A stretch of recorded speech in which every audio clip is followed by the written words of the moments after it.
সাদাকাতুল ফিতরের সম্পর্কিত যে হাদিসগুলো আছে, এই হাদিসগুলো যদি আমরা পর্যালোচনা করি তাহলে দেখব যে খাবার দিয়ে আদায়ের কথা বলা হয়েছে। সাদাকাতুল ফিতরের হাদিসগুলো যদি আমরা একটু পর্যালোচনা করি দেখব যে 5 ধরনের খাবার দিয়ে আদায় করতে বলা হয়েছে। গম, জব, তারপরে খেজুর, পনির এবং কিশমিশ, এই 5টি খাবার দিয়ে আদায় করতে বলা হয়েছে। আবু সাঈদ আল খুদরি রাদিয়াল্লাহু তাআলা আনহু বর্ণনা করেন, সহিহ মুসলিমের বর্ণনা, যে কুন্না নুখরিজু যাকাতাল ফিতরি সাআন মিন তুআম, আমরা খাবার দিয়ে সাদাকাতুল ফিতর আদায় করতাম। এবং সে খাবারগুলো কি ছিল আমরা বলেছি যে গম, জব, খেজুর, পনির এবং কিশমিশ। এটা টাকা দিয়ে যদি আদায় করা যেত তাহলে নবীজি নিজেও টাকা দিয়ে আদায় করতেন। নবীজি তো কোনোদিন টাকা দিয়ে আদায় করেন নাই। দেরহাম দিনার ওনার যুগে ছিল, দেরহাম দিনার দিয়ে কখনো আদায় করেন নাই। খাদ্য দিয়ে, কিশমিশ, জব, গম, খেজুর, পনির, এগুলো দিয়ে 6 প্রকারের খাদ্য, এইসব দিয়ে তিনি আদায় করেছেন, 100 দিয়েছেন। আমাদের বাংলাদেশেও আমরা খাদ্য দিয়ে আদায় করব, এটা একটা ফরজ ইবাদত। তো মাতান লিল মাসাকিন, মিসকিনের জন্য খাদ্য। সদকায়ে ফিতরকে ইবনে আব্বাসের হাদিসে বলা হয়েছে তো মাতান লিল মাসাকিন, তামউইনান লিল মাসাকিন বলা হয় নাই, মিসকিনের জন্য অর্থায়ন এটা বলা হয় নাই, মিসকিনের জন্য টাকা দান এটা বলা হয় নাই, তো মাতান লিল মাসাকিন, মিসকিনকে খাদ্য দান। তা আল্লাহর রাসূল তার সাহাবীরা বলছেন মিসকিনকে খাদ্য দান। ফরাদ রাসূলুল্লাহ সাল্লাল্লাহু আলাইহি ওয়াসাল্লাম সাআম মিন তুআমিন, 100 খাদ্য ফরজ করেছেন, 100 খাদ্য। আপনি আর আমি এত পণ্ডিতি করার দরকারটা কি? রাসূলের চেয়ে বড় পণ্ডিত হওয়া উচিত না, পণ্ডিতি একটু কম হওয়া উচিত। এখন আমাদের সমাজে পণ্ডিতের সংখ্যা এত বেড়ে গেছে, যুক্তি দেয় যে টাকা দিলে তো সব হয়। আরে মিয়া, তুমি টাকা দিলে যে হেরোইন কিনে খাবে? এটা তো টাকা দিলে তো আর এটা খাদ্যের মধ্যে সীমিত থাকবে না, সিগারেট কিনবে, টাকা দিয়ে কাপড় কিনবে। অথচ উচিত ছিল খাদ্য, এই দিনে যাতে খাদ্যের জন্য কারো কাছে হাত পাততে না হয়। আল্লাহ জিয়াফতের দিন, এটা আল্লাহর প্রেস্টিজে লাগে। আমার জিয়াফতের দিন, আমার উৎসবের ঈদের দিনে সে আরেকজনের কাছে হাত পাতবে, এটা আল্লাহর মর্যাদা লাগে। এই জন্য আল্লাহ বলছেন খাদ্যে সম্পূর্ণ করে দাও, এটা খাদ্যের মধ্যে সীমিত রাখেন। আল্লাহ তৌফিক দান করুন। যেটা টাকা দিয়ে জায়েজ হবে এটা একটা গবেষণা, গবেষণা ভুলও হয়, শুদ্ধ হয়। অধিকাংশ আলেমরা, জেনুইন কোরআন সুন্নাহ আলেমরা এই গবেষণাকে ভুল বলছেন। আল্লাহ খাদ্যদ্রব্য দিয়েছে, সাহাবীরা খাদ্যদ্রব্য দিয়ে দিয়েছে, খাদ্যদ্রব্য এখনো পৃথিবীতে অ্যাভেলেবল, খাদ্যদ্রব্য দেন, সমস্যা বুঝতে পারছেন? অনেক মানুষ বলে যে দেখুন, মানুষকে যদি আমি চাল ডাল দিয়ে দিই তো ও শুধু চালই পাচ্ছে, ধানই পাচ্ছে, তো ওর দরকার এখন মাংস। এখন যদি টাকা দিয়ে দিই, ওর টাকা দিয়ে মাংস কিনতে পারে, জামা কিনতে পারে, এখন টাকা দিয়ে নিজের ইচ্ছে মতো সে বাজার করতে পারে। খুব চমৎকার, ভালো, আলহামদুলিল্লাহ, আপনি এতটুকু বুঝেছেন, ভালো।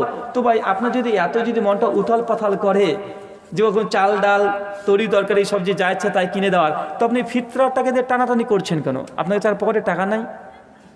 ফিতরা আপনি খাদ্যদ্রব্য দিয়ে দেন, আদায় হয়ে যাক। এরপরে যদি অন্তরটা যদি তার প্রতি একটু ভালোবাসা উদার হয়, পকেটের হাত দোকানে 100 টাকা দিয়ে দেন। সাধারণ দান নেই? কথা বুঝতে পারছেন না ভাই? সাধারণ দান তো আছে। যদি আপনি এত যদি সুবিধা করতে চান, আপনি অন্য 100 টাকা দিয়ে দিন, মানুষকে দান সাদকা করেন, খুশি উদযাপন করেন। আল্লাহ ফরজ করছে, সেখানে টানাটানি করছেন কেন? 3 নম্বর বিষয়, যারা বলে যে দেখেন আমরা যখন ধান গম জব দিতে যাই, যারা মিসকিনটা নিতে চায় না। কে বলেন দিতে চায় না ভাই? করোনার দিনে, করোনা পরিস্থিতি আমরা দেখলাম তো, যে মানুষের বাড়িতে চাল ডাল গম পৌঁছে দেন, সেই সময় টাকা দিলেন না, কেন দিলেন না? তখন আপনার মাথায় এটা ঢুকেছিল না যে এখন চালের বাড়িতে থাকতে পারে, এখন টাকার দরকার, এখন টাকা দিয়ে যাচ্ছে এটা কিনে নিবে? তো আপনি করোনা ভাইরাসের কারণে গোটা মানুষকে বস্তা বস্তা চাল ডাল দিয়ে দিচ্ছেন প্যাকেটে করে, সেই সময়তে আপনি খাদ্যদ্রব্যের উপরে কোনো অভিযোগ নেই। ফিতরা আর খাদ্যদ্রব্য নিয়ে এত আপনার মাথায় টেনশন চলে আসে, আমি মানে অবাক হয়ে যাই। এখন যদি বলেন দেখেন একজন মানুষকে অনেকগুলো চাল হয়ে যায়, কি দরকার তো চাল দেওয়ার? ও তো বিক্রি করে ডাল কিনতে পারে, তাই মানে চাল দেওয়ার মানে কি দরকার? টাকা দিয়ে দেবো একবারে। তো আমি বলি যে এলাকাতে তো আমরা অনেক কুরবানি করি, তেমন কুরবানি করার কারণে অনেক মানুষের বাড়িতে 1 মাস 2 মাসও মাংস থাকে। মিসকিনদের বাড়িতে, গরিবদের বাড়িতে মাংস লোড হয়ে যায়, নষ্ট হয়ে যায়। কারণ আপনার বাড়িতে ফ্রিজ আছে, ওর বাড়িতে ফ্রিজ নেই। এখন কেউ যদি বলে আচ্ছা ঠিক আছে, এখন থেকে আমরা কুরবানি যদি এলাকাতে 50টা হয়, 25টা কুরবানি ছাগল জবাই করে দেবো, আর 25টা বিক্রি করে গরিবকে টাকা দিয়ে দেবো, কুরবানি হবে? হবে কি ভাই? হবে না। মনে রাখবেন, ফিতরার উদ্দেশ্য কি এটা জানেন? ফিতরার মোটেও এটা উদ্দেশ্য নয় যে গরিব মানুষকে আর্থিক সহযোগিতা করা, এটা ফিতরার উদ্দেশ্য না। ফিতরার উদ্দেশ্য আল্লাহ নবী বলে দিয়েছেন, সুনান আবু দাউদ 1615 নম্বর হাদিস, আল্লাহ নবী বলছেন ফিতরার মূল উদ্দেশ্য হচ্ছে আমরা যে রোজা করছি 1 মাস ধরে, এই রোজার মধ্যে কোনো ত্রুটি বিচ্যুতি যদি হয়ে যায়, এই ফিতরা দিয়ে রোজার পরিপূরক হয়ে যাবে। কথা বুঝতে পারছেন? নফল সুন্নাত নামাজ কেন পড়ি? যদি ফজরে মানে ফরজ নামাজের ঘাটতি থাকে, নফল সুন্নাত পড়লে পরিপূরক হয়ে যায়। ঠিক ফিতরার উদ্দেশ্য এটা যে সিয়াম 1 মাস ধরে করেছি, অনেক অশ্লীল কথা বলেছি, ফাঁক ফোকর থেকে গেছে, এর জন্য পরিপূরক হিসাবে আল্লাহ কি দিয়েছে? ফিতরা দিয়েছে। তো ফিতরার উদ্দেশ্য কি? গরিব মানুষকে আর্থিক সহযোগিতা, না আপনার রোজার ঘাটতি পূরণ করা? কথা বলেন, রোজার ঘাটতি পূরণ করা। যেহেতু এখানে আল্লাহ খাদ্য দ্রব্য দিয়ে ফিতরাকে ফরজ করার আর একটা কারণ হচ্ছে এটা যে মানুষ যেহেতু রমজান মাসে খাদ্য থেকেই দূরে ছিল, এই জন্য খাদ্য দিয়ে ফরজ করেছে। কথা বলছে না, খাদ্য থেকে দূরে ছিলাম, তো টাকা থেকে তো দূরে ছিলাম না, টাকা তো ইনকাম করি রমজান মাসে। যদি খাদ্য থেকে দূরে ছিলাম, এই জন্য খাদ্য দিয়ে ফরজ করেছে। আরেকটা এখান থেকে প্রমাণ পাওয়া যায়, সূরা বাকারা আয়াত 84। কোনো মানুষ যদি রোজা রাখতে না পারে, সে কি দিবে? মাল দেবে না টাকা দেবে? কি দেবে বলেন তো ভাই? ফিদিয়া কি দিয়ে দিতে হয়? মাল দিতে হয়। তো আল্লাহ নিজে মালের কথা বলে দিয়েছে, কারণ যেহেতু রোজা করতে পারছে না, তো রোজার ঘাটতির জন্য ফিতরা, তো কি হবে? মাল না টাকা? কোথায় শেষ সিদ্ধান্তে উপনীত হওয়া যায় যে ফিতরা অবশ্যই আমরা খাদ্যদ্রব্য দিয়েই দেব, আমরা টাকা থেকে বিরত থাকবো। শুকরিয়া। আপনার কাছে আমার পরের যে প্রশ্নটা সেটা হলো, জাকাতুল ফিতরা হিসেবে দান করার সময় আমরা কোন জিনিসটা দেব?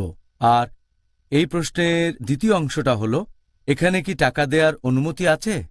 আপনি যদি বলেন জাকাতুল ফিতরা দেওয়ার ব্যাপারে, এটা দিতে হবে কোনো খাবার হিসেবে, হতে পারে সেটা খেজুর, হতে পারে বার্লি, হতে পারে গম, হতে পারে চাউল, হতে পারে কিশমিশ অথবা জব, এমন কিছু যেটা প্রধান খাদ্য। সেই দেশ অথবা সেই শহরে যেটা প্রধান খাবার, গম হলে গম, চাউল হলে চাউল দেবেন, যদি খেজুর হয় খেজুর দেবেন।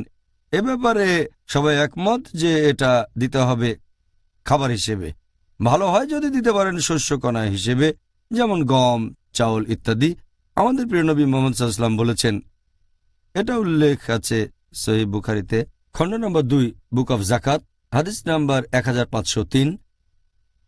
ইবনে উমর রাদিয়াল্লাহু আনহু তিনি বলেছেন, আল্লাহর রাসূল আমাদের নির্দেশ দিয়েছেন 1 সা খেজুর দেওয়ার জন্য অথবা 1 সা বার্লি দেওয়ার জন্য জাকাতুল ফিতরা হিসেবে।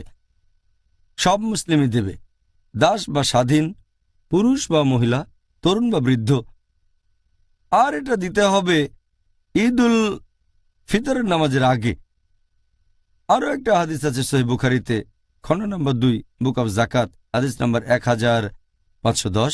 বর্ণনাকারী আবু সাঈদ আল খুদরি, যে মুহাম্মদ সাল্লাল্লাহু আলাইহি সাল্লামের সময়ে আমরা 1 সা খাবার দান করতাম জাকাতুল ফিতরা হিসেবে। আমাদের খাবারগুলো তখন হতো বার্লি, তারপর থাকতো কিশমিশ, সাথে পনির আর খেজুর। এসব খাবারের নাম হাদিসে বলা হয়েছে। এছাড়াও আর একটা সহিহ হাদিস আছে, ইবনে খুজাইমা, হাদিস নম্বর 2417। ইবনে আব্বাস রাদিয়াল্লাহু আনহু বলেছেন যে রমজান মাসের সদকা মানে জাকাতুল ফিতরা হচ্ছে 1 সা। যদি কেউ গম দিয়ে থাকে সেটা গ্রহণ করা হবে, কেউ খেজুর দিলে সেটা গ্রহণ করা হবে, কেউ কিশমিশ দিলেও গ্রহণ করা হবে। এইসব খাবারের কথা হাদিসে বলা হয়েছে। তবে এক কথায় আমরা বুঝতে পারছি এটা হবে খাবার। ভালো হয় যদি শস্যকণা হিসেবে দেন। আর এই প্রশ্নটার ব্যাপারে যদি বলতে হয় যে এখানে টাকা দেওয়া যেতে পারে কি না, এ ব্যাপারে সবাই একমত যে এটা হবে খাবার। অন্য কিছু দিতে পারবেন না, টাকা দিতে পারবেন না, গরিব মানুষকে জামা কাপড় দিতে পারবেন না, অথবা কোনো ফার্নিচার। এমনিতে দান করতে চাইলে আপনি এগুলো দিতে পারেন, তবে যদি জাকাতুল ফিতরা হিসেবে দিতে চান তাহলে খাবার হিসেবেই সেটা দিতে হবে। আর স্পষ্ট করে হাদিসে বলা হয়েছে, এই হাদিসটা আমি আগেও বলেছি, যে দিতে হবে ঈদুল ফিতরের নামাজের আগে। এর কারণ হচ্ছে যাতে গরিব মানুষেরা সেদিন খাবার খেতে পারে। টাকা দিলে হয়তো অন্যভাবে খরচ হয়ে যাবে, তাই এটা দিতে হবে খাবার হিসেবে, যাতে করে এই বিশেষ দিনে তার পেট ভর্তি থাকে, খাবার নিয়ে কোনো চিন্তা করতে না হয়। তাই সবাই একমত যে জাকাতুল ফিতরা দিতে হবে খাবার হিসেবে।